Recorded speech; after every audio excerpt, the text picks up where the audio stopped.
Great, thank you. Well, we are going to continue the conversation here talking about LGBTQIA inclusion and development. And I'm delighted to be joined here by Jay Gilliam, who's the Senior LGBTQI Coordinator at USAID. So, Jay, thank you so much for joining us today. It's great to be here. So, I think if you look back historically, we've come a long way with LGBTQ rights, right? There's been some backlash and some stuff lately that I want to get into. But first, could you talk about how you've seen this evolve within USAID and evolve in your policies and programming to really include LGBTQ inclusion in the way you do your work? Yeah, for sure. Well, first of all, just thank you for having me here. And I really appreciate having this topic on the development agenda during the UN General Assembly week, because I think it's one that probably goes unnoticed quite a bit. I've been at USAID in this position for nearly 3 years. I also served during the Obama administration at USAID as well. And so I've been able to see over almost a decade the trajectory of our LGBTQI plus portfolio at USAID. And I think I'll just say a couple of things around how I've seen it change. I think one, it really started with how do we make sure LGBTQI plus persons that were impacted and affected by HIV and AIDS, how do we make sure that they're taken care of? And so there was a strand of work early on at USAID with our HIV and AIDS program through PEPFAR that really targeted LGBTQI plus community members. But we know that was mainly gay men, men who have sex with men, and trans persons, particularly trans women. The other way that USAID has historically really been targeting LGBTQI plus persons is through its human rights work. And really, actually, when I started at USAID, that's where this portfolio of work set with our Human Rights, Democracy and Governance Bureau, and really with the Human Rights team. And how can we ensure the protection of LGBTQI plus persons and their human rights? But I think over the past couple of years, we've been really working hard to expand the framing of LGBTQI plus inclusion in the development space. We acknowledge that still too many people in the community are impacted by HIV and AIDS.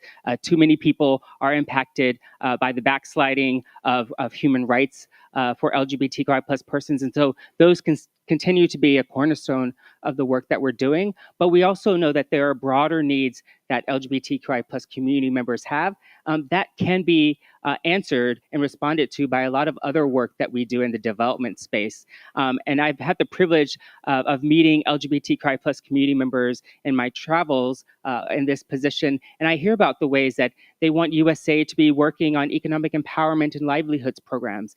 They want USAID to be looking at other parts of our global health agenda that make sure they have access to all the different health services that too often LGBTQI plus members are left out of. They want to make sure that as we are doing our gender-based violence program, for us to understand and respond with activities in ways that is inclusive of LGBTQI plus persons. And so we've been working really hard, and particularly with our LGBTQI plus inclusive development policy that we released last year, really taking this holistic approach around inclusive development and looking at ways that throughout the various sectors that we work in, LGBTQI plus persons can be included in that. Yeah, and I think that there is a lot of work and discussion, particularly around providing services to people living with HIV/AIDS. And as you say, it's LGBTQ people are in all facets of life and all of the programming you do and thinking about that lens. But I do want to talk about, some of the criminalization of homosexuality in some of the countries and where USAID operates and how you balance being able to provide services to people, whether it's HIV/AIDS treatment or MPOX or any kind of intervention, with the safety of those patients, the safety maybe even your own staff who may identify under that umbrella. So how are you thinking about that as an agency and finding that balance? Yeah, I mean, it's definitely tricky. And I think, each month we see more and more LGBTQI plus communities being targeted around the world. And that is definitely something that we're thinking about. Part of the policy that we really focus on, one of the goals and objectives is to make sure that as we are looking at do no harm to community members and our program participants, that we don't utilize that to do nothing. And it's really important to think about, as you're working with any marginalized community, any group that is in a vulnerable situation, that we need to maybe reframe the way that we think about risk in working with these communities. And we want people to think about it as risk mitigation, as a way to say that there's no way that there's going to be 0% harm in working, but as long as you are working in community with these groups, that you are understanding the risk that they want to be taking, as you are understanding the risk that they want us as donors to be taking, how can we come up with a plan that really mitigates the risk and being able to support them? And so I think that's one of the things that we really push people on, whether those are our own staff at USAID or our partners, is to really think about, yes, we want people to uphold do no harm, but we want people to really lean in and think about the failure to not act. What does that mean? And obviously, when communities are left out of development programs, there's a lot more at risk for them. And so we need to make sure that we're mitigating risk, that we're balancing that, so that we can truly deliver the services and support that they're asking us to do. Yeah, and so I mentioned we've made a lot of progress, right? But there's been a resurgence of backlash here in the U.S. and globally. I know you used to be with HRC, Human Rights Campaign, that does a lot of great work in advocacy here and abroad. But I want to understand, so Wall Street Journal just reported the other day that Russia is actually funding anti-LGBTQ activism in the African continent. And so is that something that's on your radar and you're thinking about how the role of USAID and US government in being able to counterbalance what might be funding, not even just people not paying attention to these issues, but actively funding against them? Yeah, I mean, it's definitely something that we think about. One of the things that often gets painted around global LGBTQI plus work is that it is a Western imposition, right? That it is only the US, it's only the Western countries that are supporting this. But I always say everywhere that I've gone, there are LGBTQI plus people, there are LGBTQI plus advocates that are working. This goes back to the localization agenda that we have at USAID. And I know a couple of panels ago, they were really talking about the need to support groups in country to really have their back so that they can be stronger advocates for themselves. And so I always go back to say, this is not just something that we are obsessed with in the US. This is something that their own citizens are asking them to do, to stand up for their rights, to make sure that they have access to social services, to give them the dignity of life to live freely, no matter who they are or who they love. And so I also know that it's often really difficult and challenging to be able to lift up particular voices in these countries because of some of the dangers that you've noted, and making sure that they can stay safe and secure. But I always want people to know that LGBTQI plus persons are everywhere and they need to be respected. And part of the work that we are doing at USAID is to make sure that they have a voice in this work. And we don't only do it because it's the right thing to do, but we also do it because it's the right smart development in terms of what we're doing. We know that there are studies that say more inclusive democracies are stronger. We know that there's research that says more inclusive economies with LGBTQI plus persons are stronger economies. There's one study that says that as growing rights for LGBTQI plus persons are included, countries' GDP can go up as much as $2,000. So this is work that countries should be on notice about because this is better for their own development and their own citizens. Yeah, so I want to talk a little bit also how you approach this even practically within your programs, and how you talk about the work, how you talk about these communities, and maybe any advice you have for other organizations here in the room or tuning in online that are looking to work with these groups, and particularly maybe in locations where it could even be dangerous for them. Yeah, I mean, I think first of all, just being able to reframe how you think about LGBTQI plus persons in the countries where you work, to think more broadly outside of the sectors of HIV and AIDS, outside of the sectors of human rights. So if you're working in the agriculture sector, think about, Are your programs reaching LGBTQI plus community members? Are there ways that you can be supporting LGBTQI plus farmers in that space?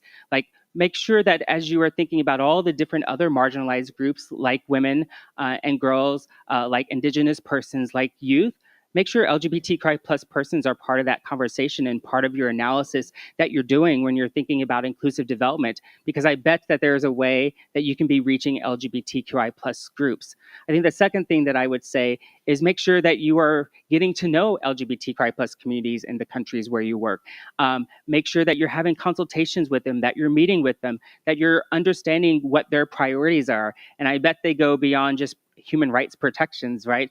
One of the things that I often hear when I'm traveling and meeting with groups is that they want us to be doing economic empowerment and livelihoods programs. They want the dignity to earn a living for themselves, to be independent. And oftentimes our programs aren't really reaching them. So really make sure that you are going out to meet and get to know LGBTQI plus groups, because that's going to obviously make it easier to bring them into your work. And then I just want to underscore again that do no harm does not mean do nothing. You want to make sure that it's going to take a little bit of risk to work with LGBTQI plus communities, but they want us to be able to take on that risk using the privilege that we have as donors, as implementing partners to be able to do this work. And there are ways that we can be mitigating the risk while we're working with them. Yeah, so really taking that intersectional lens. So we have a little election coming up. And, there's a lot at stake for a lot of communities. And I know the LGBTQI community is quite concerned about which way this next election will go, and some of the things that have been written in the Project 2025 report, particularly targeting DEI and other kind of inclusion programming. So what are you thinking about that at USAID, and how this could potentially, which way this goes, either undo some of the work that you've done, or thinking about how you can build in this into the organization and the work and the DNA in a way that it wouldn't necessarily be vulnerable to changes in the political winds? Yeah, I mean, that's definitely a challenging question, and something that is on top of mind for everyone. I think, again, us taking a multi-sector approach, looking at ways LGBTQI plus communities can be part of and engaged in all different parts of the development space, and the space that we are working in is really important to that.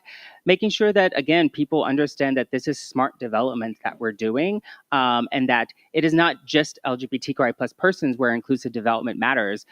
Our office and the team that I lead is part of a broader inclusive development hub that works with youth, that works with Indigenous persons, that work with persons with disabilities, and many other groups in vulnerable situations and marginalized communities. And just because we're focusing on LGBTQI plus persons doesn't undermine the argument that inclusive development is really smart for everyone, and we have to focus on bringing up the most marginalized if we really want to make the most important development gains. And when you think about programming for these populations, is it something you really are just looking to mainstream across everything you do, or even have specific programming and funding? Yeah, it's not an either or, it's both and. And so it's going to take some targeted programming that is particular for LGBTQI plus communities. So for example, we manage a activity called the Global Human Rights Initiative, where we are working to combat criminalization, discrimination, violence and discrimination against LGBTQI plus communities. And also look at the research in terms of how can we make sure that we are centering LGBTQI plus communities in this research that we're doing in terms of making the broader argument around development. And so that is definitely one example. But we also do want to mainstream. Like I said, if there is an agricultural program and there are opportunities for you to consult with LGBTQI plus groups to bring them into that, that is also another way. And so I don't think of it as a either or, but I think of it as a both and, because it's going to take both ways to really make sure that we're making gains. Well, in our closing time together, I know it definitely talked about some of the doom and gloom of things that may be afraid of happening around the world. But maybe you can share just even one story or an anecdote, data point that shows, a bright spot of how things have been improving for this community. Sure, yeah. Well, this past February, I had a chance to travel to Uganda. Everyone probably is aware of their Anti-Homosexuality Act that they passed and put into law last May.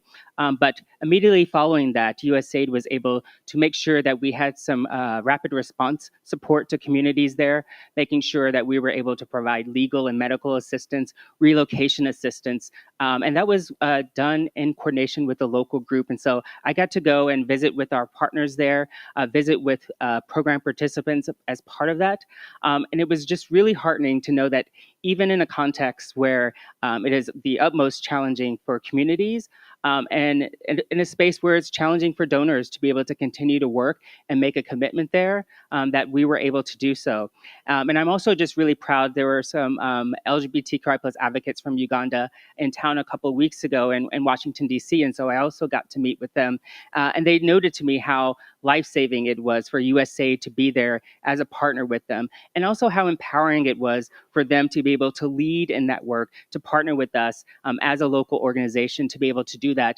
And also that we are continuing our commitment to them, that we are continuing to partner with them, not only in that emergency assistance, but also finding ways to change hearts and minds, whether that is engaging with academic communities, with faith communities, and also looking at ways that we can support them in economic empowerment and livelihoods programs. And so again, that's another way where we are not only making this short-term commitment to communities that are most at risk, but also being there for the longer term. Well, Jay, thank you so much for your time today, and thank you for the work you're doing. Thank you. Thank you.